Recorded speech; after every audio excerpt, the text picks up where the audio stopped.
let's talk about freedom and choice, values that all Canadians hold dear.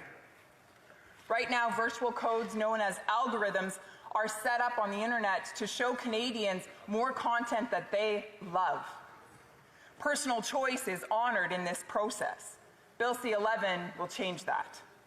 Instead of using algorithms to give individuals more of what they want, the government will insist on that YouTube and TikTok and Google use algorithms to give more of what the government wants Canadians to see.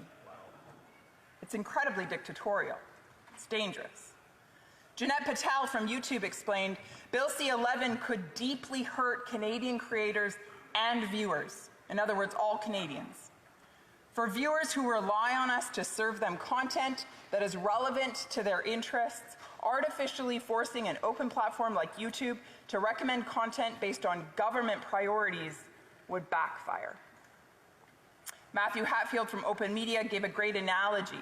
He said this, we would never consider a situation where the Canadian government would go to a Canadian bookstore and say, we've got a thought about what Canadians need, and these are the types of books that we think should be displayed in your front window.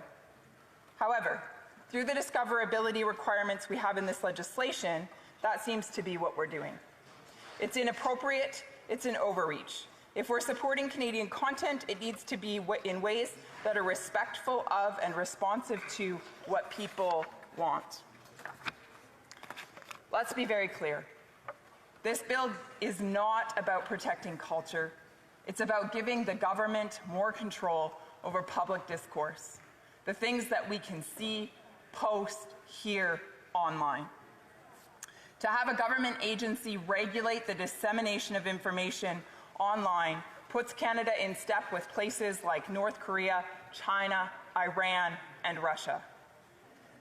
The current chair of the CRTC, Mr. Ian Scott, has confirmed this is the case. He has said that user-generated content, in other words, your content, my content, anybody's content, will be wrapped up in this bill. But then he goes on to say, don't worry, even though we're given those wide-sweeping powers, we won't use them, just trust us. Well, if you're asking us to trust you, then why not just take those provisions out of the bill? And Madam Speaker, that is exactly what these amendments will do. We are asking that those powerful provisions that allow for an abuse of power be taken out of this bill and that Canadians be respected. The best way to promote Canadian culture is through the protection of free speech. Giving Canadians the freedom to create, express their views, and speak freely is what supports the proliferation of our rich Canadian culture.